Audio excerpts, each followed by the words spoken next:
Je pense par instant, avec une joie profonde, que d'ici 12 ou 15 ans au plus tard, je saurai ce que c'est que cette ombre, le tombeau, et j'ai une sorte de certitude que mon espoir de clarté ne sera pas trompé.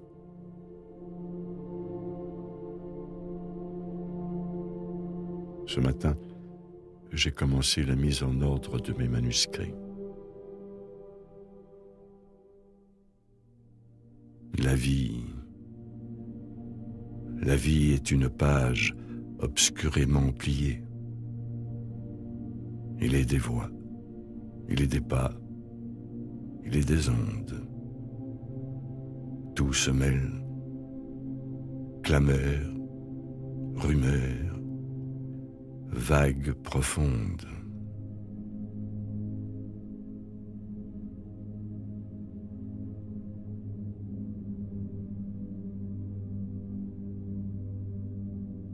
Quand j'ai vu la République prise en traître, saisie par ses ennemis, jetée à terre, liée, garrottée, bâillonnée, quand j'ai vu toutes les lois qu'on lui a mises aux pieds, quand j'ai vu la politique qu'on lui a plongée dans le cœur, quand j'ai vu son sang couler à flot, alors moi, qui au jour de triomphe m'étais tenu à l'écart, je me suis rapproché d'elle, au moment où tant d'autres s'en éloignaient.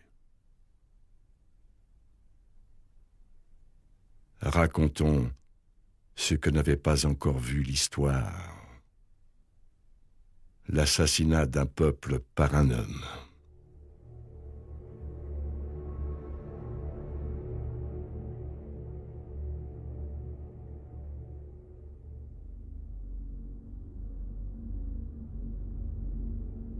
« 2 décembre 1851. Tous les journaux supprimés. Toutes les imprimeries supprimées militairement. Du côté de Bonaparte, une armée de 80 000 hommes qui pouvait être doublée en quelques heures. De notre côté, rien.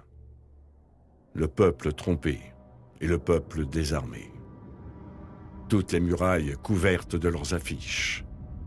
Et pour nous, pas une casse d'imprimerie, pas un carré de papier.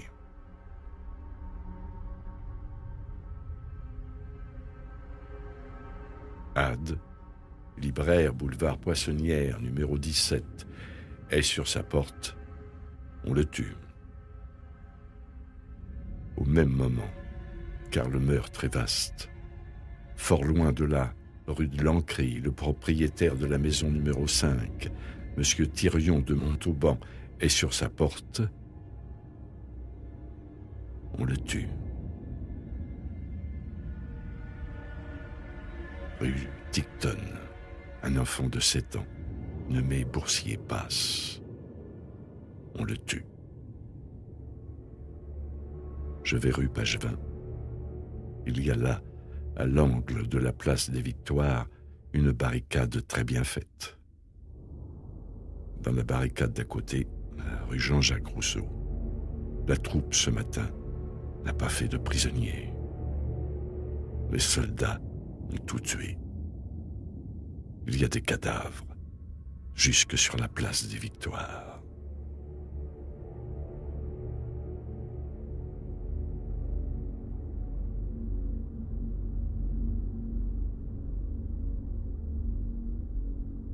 Ils ont réussi. Louis Bonaparte tient la France.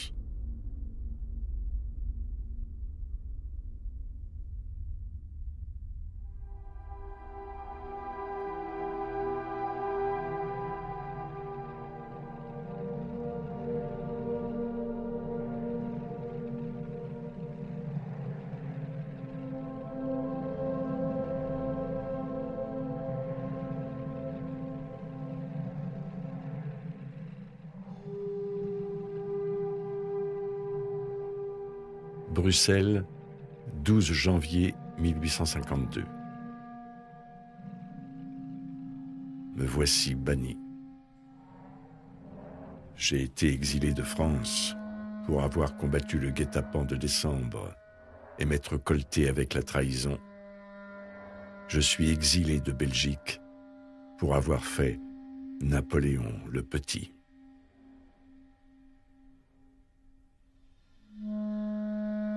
On se réveillera. Ce livre n'a pas d'autre but que de secouer le sommeil. La persécution et la douleur, c'est aujourd'hui. Les États-Unis d'Europe, les peuples frères, c'est demain.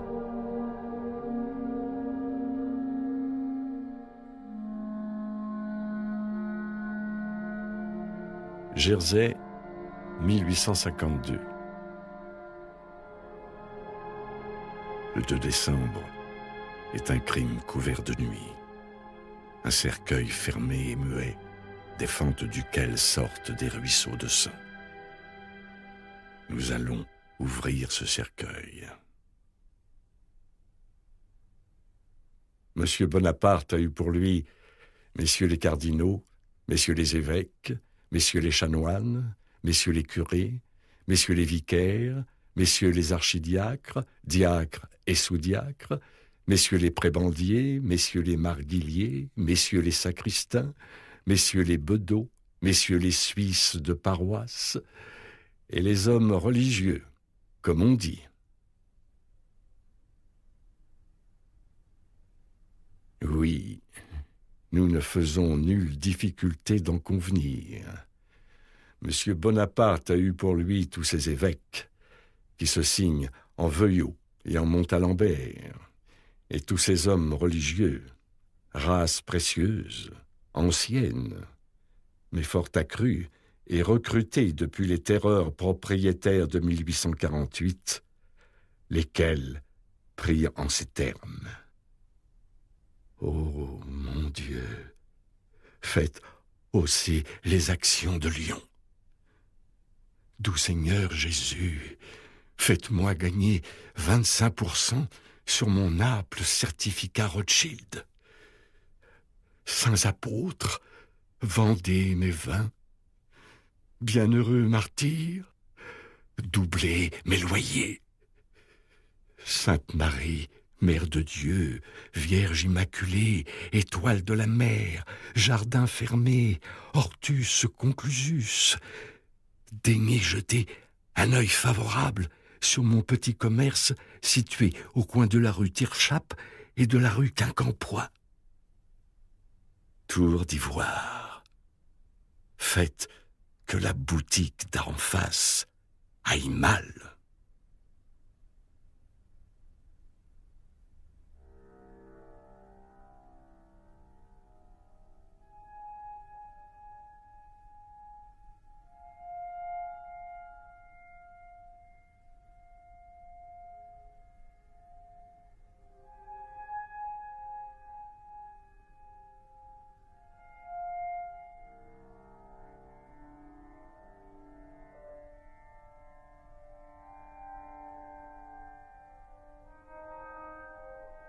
Nous vivons dans un horizon mystérieux qui change la perspective de l'exil.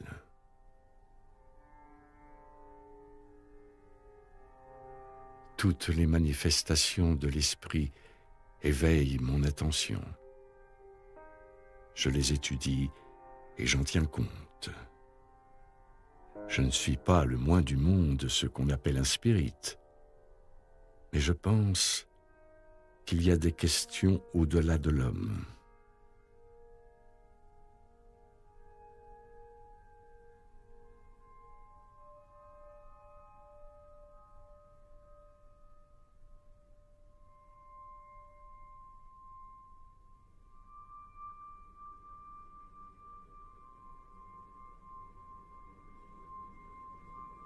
Les tables nous disent des choses surprenantes.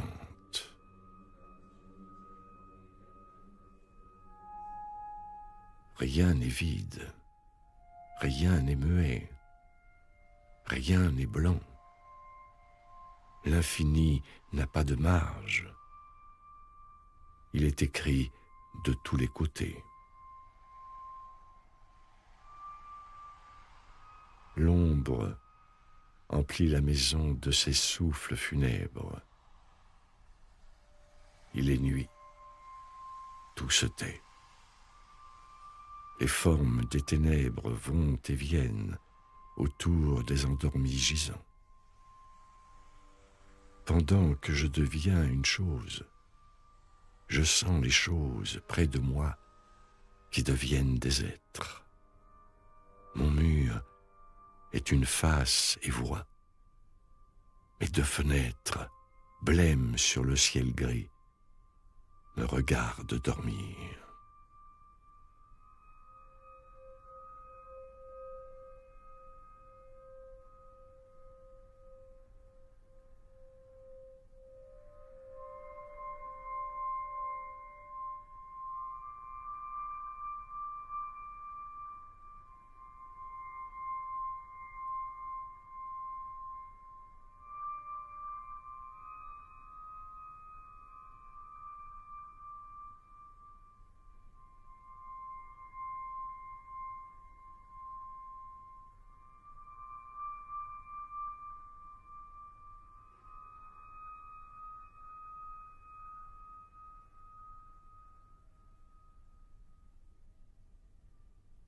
Lorsque la nuit est tombée, il se lève un immense bruit.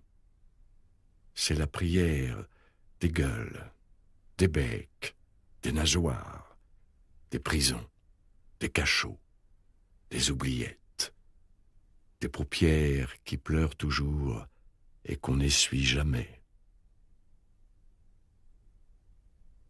John Charles Tapner est entré la nuit chez une femme et l'a tuée.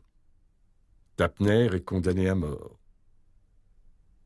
Il y a à quelques pas de nous, et le cœur se serre en y pensant, sur un grabat de prison, un homme, un misérable homme frissonnant.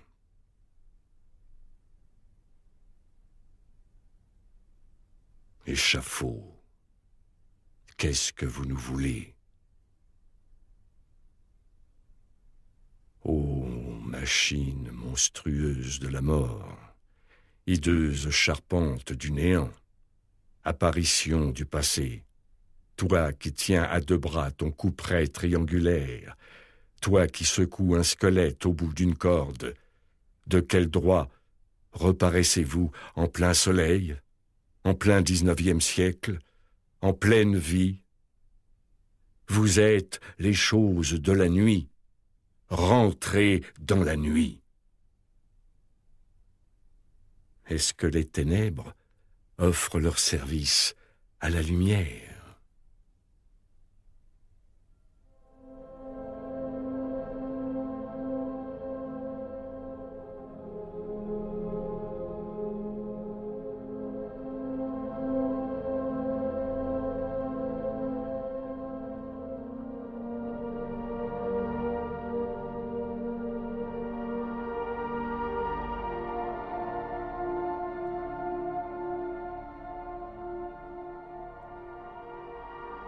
Je me sens sur le vrai sommet de la vie. Et je vois les linéaments réels de tout ce que les hommes appellent fait, histoire, événement, succès, catastrophe, machinisme énorme de la providence.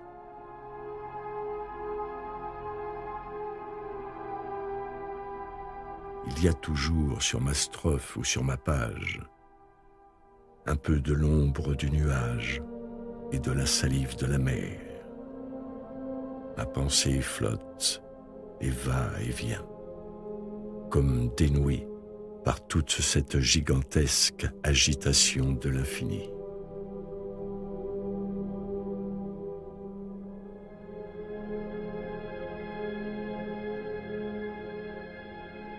Je mourrai peut-être en exil, mais je mourrai accru.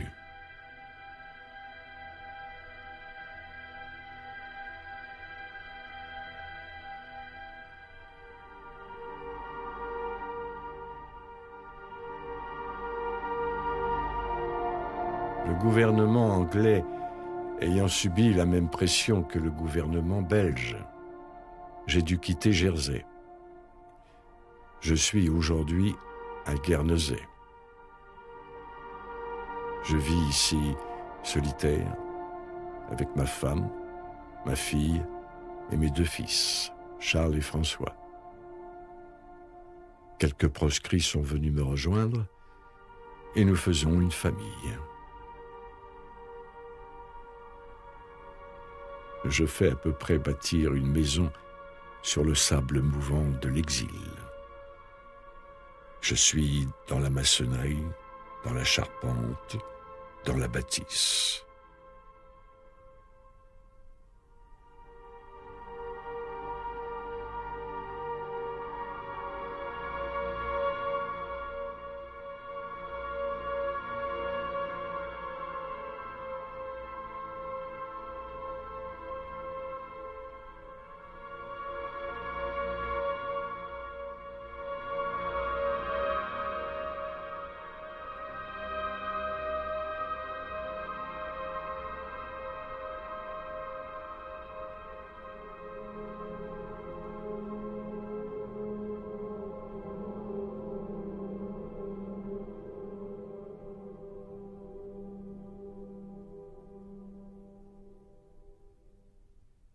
J'eus un rêve. Le mur des siècles m'apparut. C'était de la chair vive, avec du granit brut, une immobilité faite d'inquiétude, un édifice ayant un bruit de multitude, des trous noirs étoilés par de farouches yeux, des évolutions de groupes monstrueux, de vastes bas-reliefs, des fresques colossales. Parfois le mur s'ouvrait et laissait voir des salles, des antres, où siégeaient des heureux, des puissants, des vainqueurs, abrutis de crimes, ivres d'encens, des intérieurs d'or, de jaspe et de porphyre. Et ce mur frissonnait comme un arbre aux zéphyrs. Tous les siècles, le front saint de Tours ou d'Épie était là, morte sphinx sur l'énigme accroupie. Chaque assise avait l'air vaguement animée. Cela montait dans l'ombre. On eût dit une armée pétrifiée, avec le chef qui la conduit au moment qu'elle osait escalader la nuit. Ce bloc flottait, ainsi qu'un nuage qui roule. C'était une muraille, et c'était une foule. Le marbre avait le sceptre et le glaive au poignet. La poussière pleurait et l'argile saignait. Les pierres qui tombaient avaient la forme humaine. Tout l'homme, avec le souffle inconnu qui le mène, Ève ondoyante, Adam flottant, un et divers, palpitaient sur ce mur. Et l'être, et l'univers, et le destin, fit noir que la tombe des vides. Parfois, l'éclair faisait sur la paroi livide luire des millions de faces tout à coup. Je voyais là ce rien que nous appelons tout. Les rois, les dieux, la gloire et la loi, les passages des générations à volo dans les âges, et devant mon regard se prolongeaient sans fin les fléaux, les douleurs, l'ignorance et la faim, la superstition, la science, l'histoire, comme à perte de vue une façade noire. Et ce mur, composé de tout ce qui croula, se dressait, escarpé, triste, informe. Où cela? Je ne sais. Dans un lieu quelconque des ténèbres.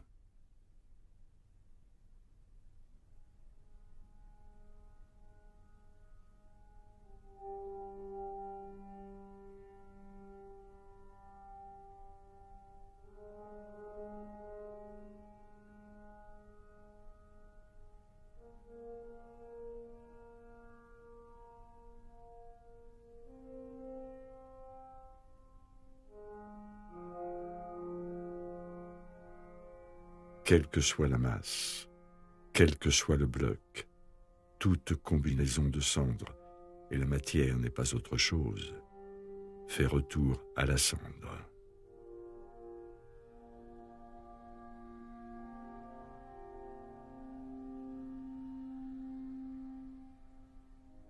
Mes dessins. J'ai fini par y mêler du crayon, du fusain, de la sépia, du charbon, de la suie, toutes sortes de mixtures bizarres qui arrivent à rendre à peu près ce que j'ai dans l'œil et surtout dans l'esprit.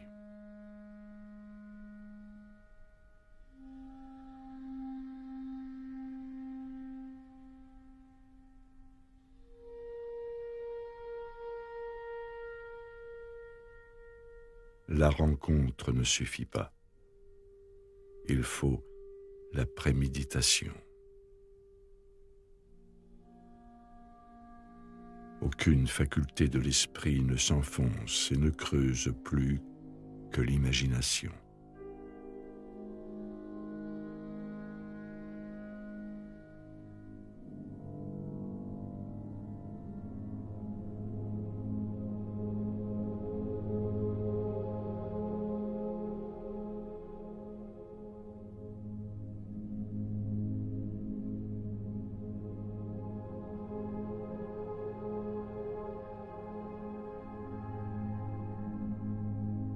Juillet 1860, je suis en plein dans Les Misérables.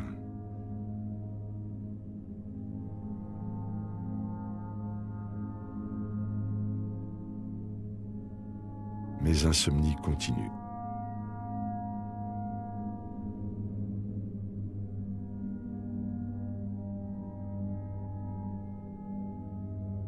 J'ai trouvé un talisman pour dormir. J'adresse cette prière à ma fille morte. Endors-moi. Et c'est en disant endors-moi, endors-moi, et en le répétant indéfiniment en moi-même que je m'endors.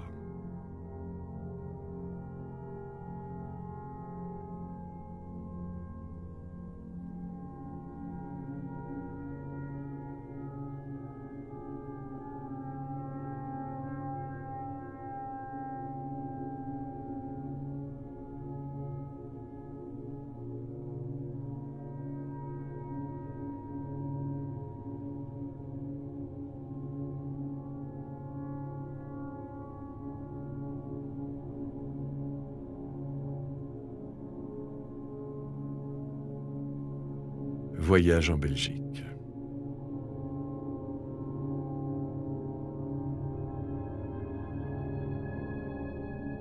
J'ai fini Les Misérables sur le champ de bataille de Waterloo et dans le mois de Waterloo. Je n'aurai qu'un mot à en dire dans mon livre, mais je veux que ce mot soit juste.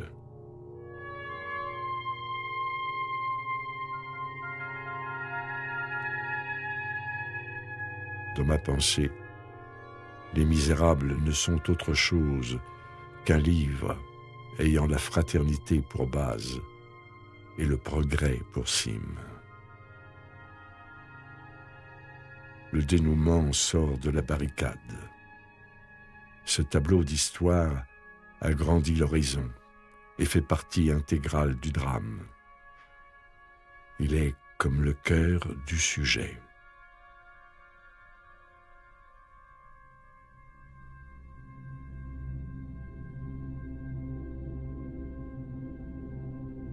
La barricade Saint-Antoine était monstrueuse.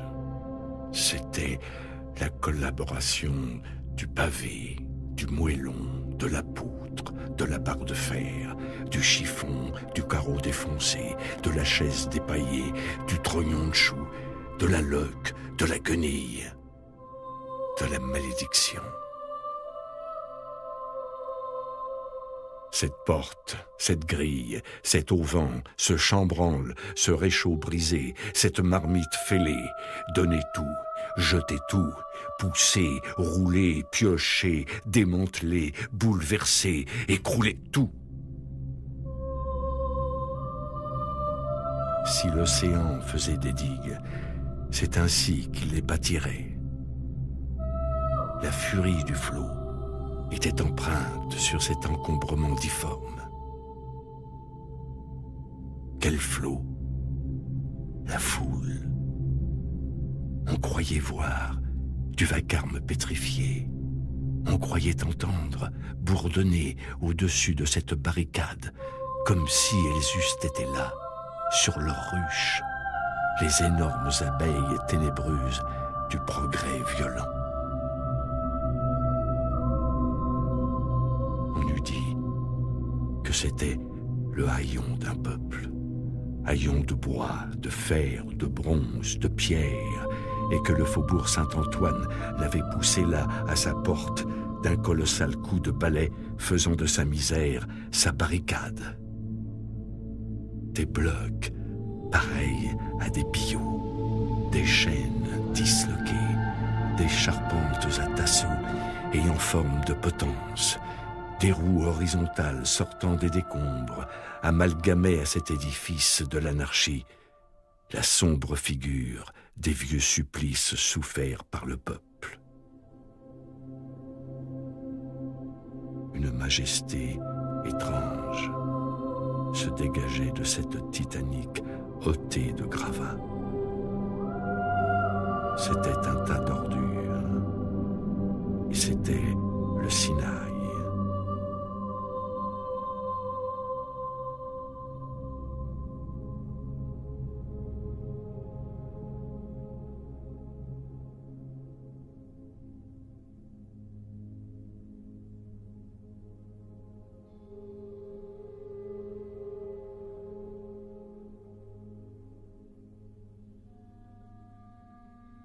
Il y a dans l'homme un autre que l'homme, et cet autre est situé dans les profondeurs, en deçà, plus haut, plus bas, ailleurs.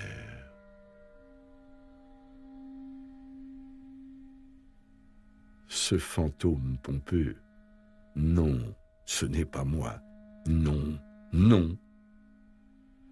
Et l'homme qui bouillonne en moi, flamme et limon, se venge d'être spectre en devenant démon.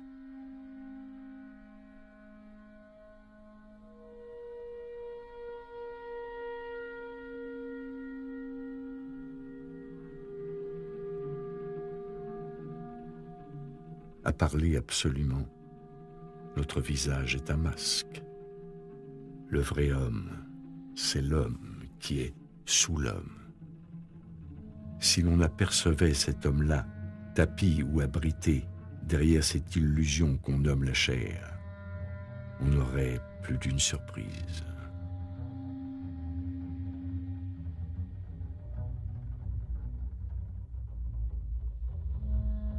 Vous êtes-vous parfois replié en vous-même, plongeant vos yeux dans votre mystère, songeant et sondant? Qu'avez-vous vu? Une immensité noire pour quelques-uns, sereine pour quelques autres, trouble pour la plupart.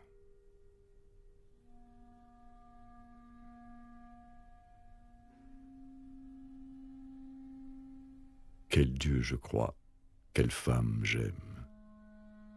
Nul n'a le droit de s'en informer. Je suis dans ce siècle. Je resterai jusqu'à la mort le protestant de la liberté d'aimer.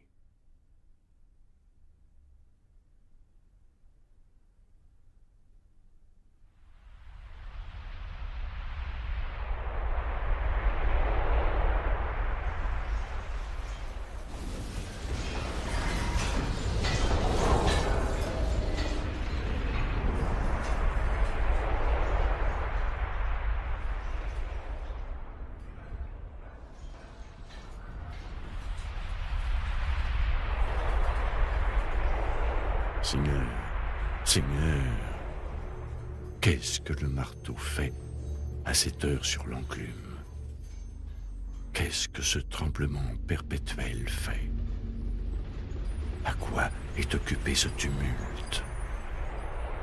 La mer et de la nuit liquide qui rugit. On perd le sentiment de sa propre existence.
Les éclairs s'approchaient tout près de Gilliatt. Il semblait étonner l'abîme. Il allait et venait sur la Durande branlante, faisait trembler le pont sous son pas, frappant, taillant, coupant, la hache au poing, blême aux éclairs, échevelé, pieds nus, en haillons, la face couverte des crachats de la mer, grand dans ce cloaque de tonnerre. Brusquement, une large viscosité ronde et plate sortit de dessous la crevasse.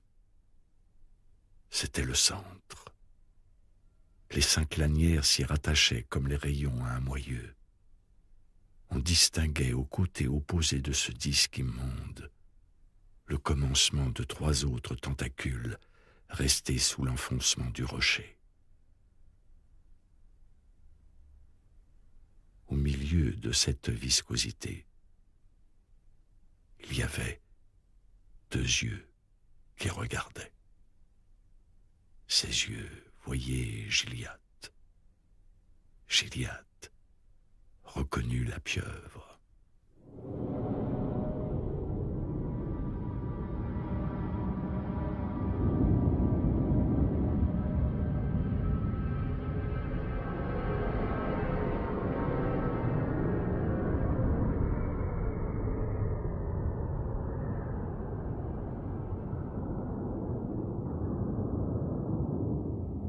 Toute bête mauvaise, comme toute intelligence perverse, est Sphinx.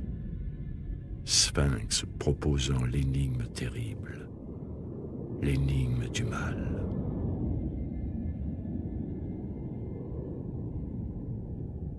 Notre vie est faite de mort. Telle est la loi terrifiante.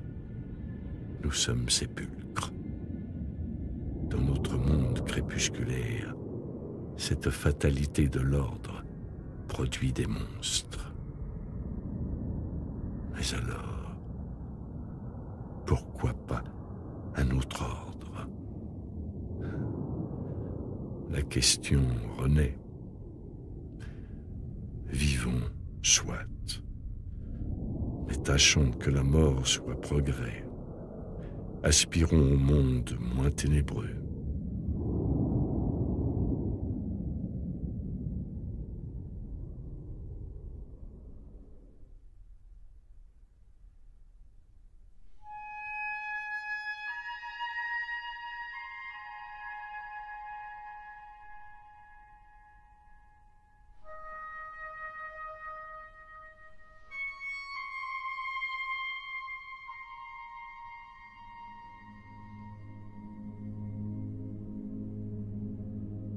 souvenir dans l'exil a des échos sans fin. Je me rappelle, un soir d'été, il y a longtemps de cela, en 1834, j'allais à l'observatoire.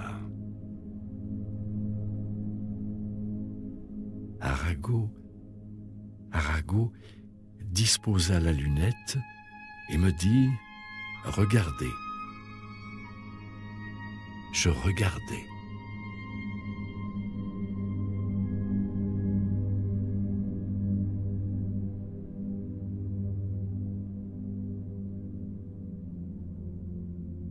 L'inaccessible, presque touché, l'invisible vu.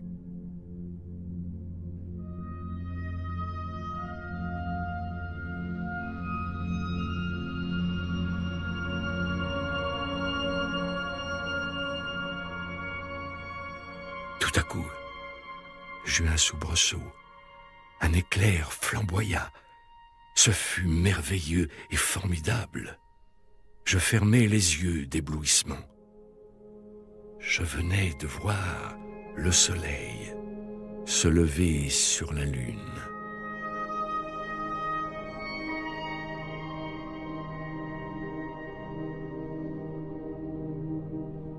Cette vision est un de mes profonds souvenirs. Pas de plus mystérieux spectacle que cette irruption de l'aube dans un univers couvert d'obscurité.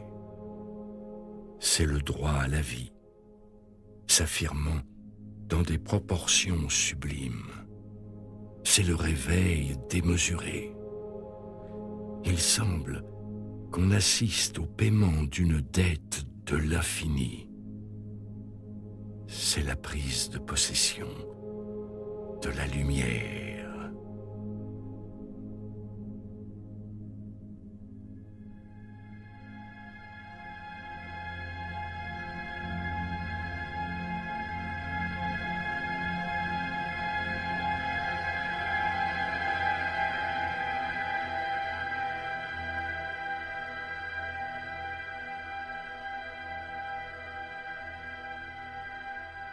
De toutes les prisons, celle que je connais le mieux, c'est l'exil.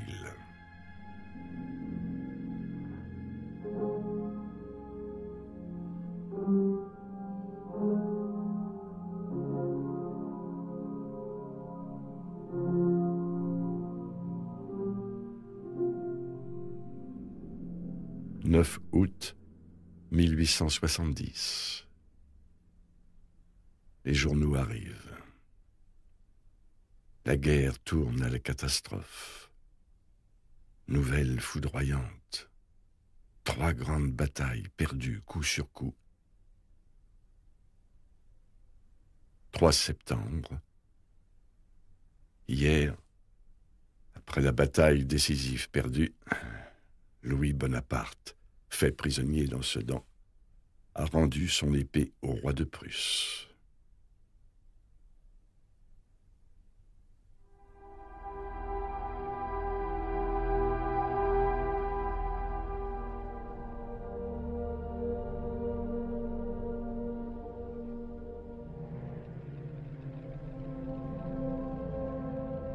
J'avais dit, le jour où la République rentrera, je rentrerai.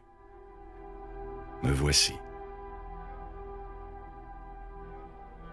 Nous sommes arrivés à Paris à 9h35. Une foule immense m'attendait. Accueil indescriptible. J'ai dit au peuple, vous me payez en 1 heure 20 ans d'exil.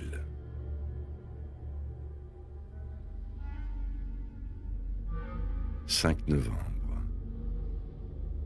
Aujourd'hui a lieu la lecture publique des châtiments pour donner un canon à la défense de Paris.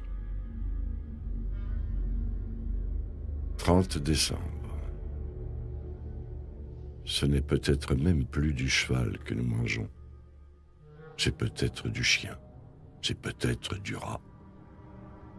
Je commence à avoir des maux d'estomac. Nous mangeons de l'inconnu.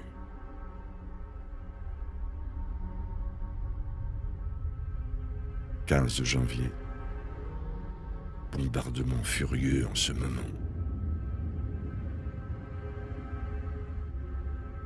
29 janvier. L'armistice a été signé hier. Si l'œuvre violente à laquelle on donne en ce moment le nom de traité de paix s'accomplit, si cette paix inexorable se conclut, c'en est fait du repos de l'Europe.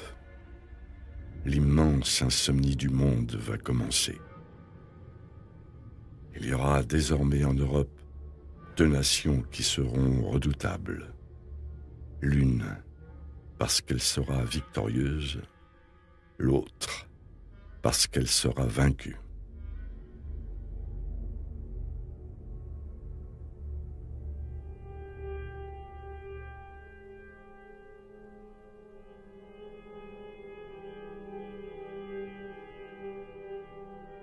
Charles est mort. Je suis accablé de douleur. Ô Seigneur, vous avez emporté dans votre ombre glacée, ainsi qu'un tourbillon, tout ce qui m'était cher. Je regardais ma joie. Elle s'est effacée, hélas, comme le pli d'une onde sur la mer.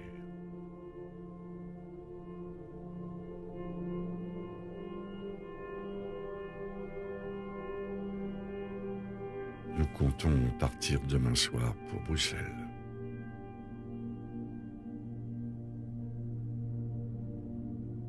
Je ne dors plus.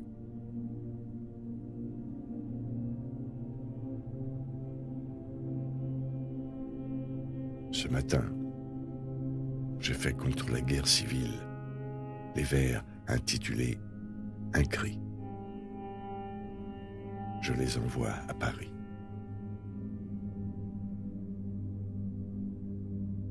La marche de cette année terrible s'est imprimée dans mon esprit pas à pas, jour à jour, griffe à griffe. La Commune a exécrablement tué 64 otages. L'Assemblée a riposté en fusillant 6000 prisonniers.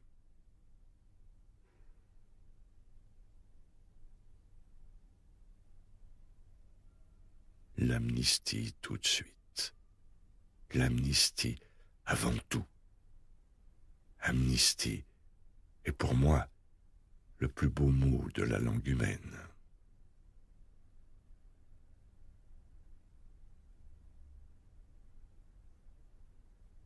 « 7 août 1872. Nous partons aujourd'hui pour Guernesey. Car allons, il faut bien que je le dise, décidément, j'aime l'exil. Les lieux de la souffrance et de l'épreuve finissent par avoir une sorte d'amère douceur qui plus tard les fait regretter.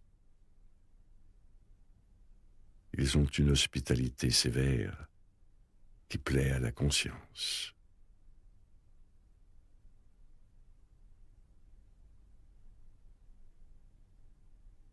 J'ai travaillé tout l'hiver, la tête plongée dans cette incubation de ma grande rêverie.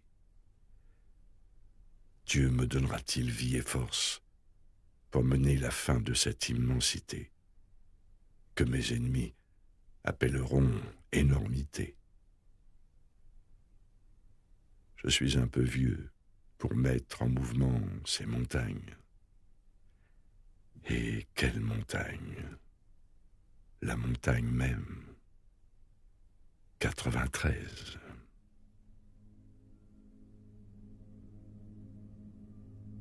La Convention est le premier avatar du peuple. C'est par la Convention que s'ouvrit la grande page nouvelle et que l'avenir d'aujourd'hui commença. Lieu immense, tous les types, humains, inhumains et surhumains, étaient là. Amas épique d'antagonisme, fournaise, mais forge. Dans cette cuve où bouillonnait la terreur, le progrès fermentait. La Convention promulguait le grand axiome. La liberté du citoyen finit, où la liberté d'un autre citoyen commence. Ce qui résume en 2 lignes toute la sociabilité humaine.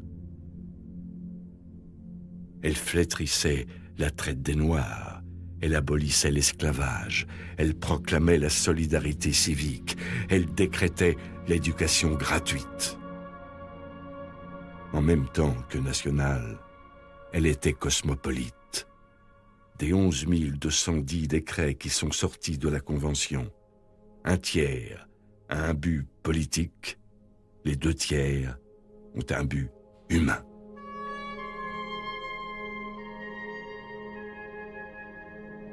Et aujourd'hui, après 80 ans écoulés, chaque fois que devant la pensée d'un homme, quel qu'il soit, historien ou philosophe, la Convention apparaît, cet homme s'arrête et médite.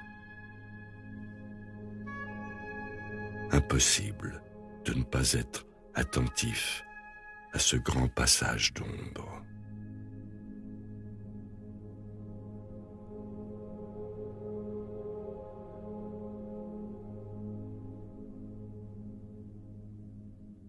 La grande chose de la démocratie, c'est la solidarité. Nul de nous n'a l'honneur d'avoir une vie qui soit à lui. Ma vie est la vôtre, votre vie est la mienne. Vous vivez ce que je vis. La destinée est une. Quelquefois, comme vous, je chante. Un chant amer.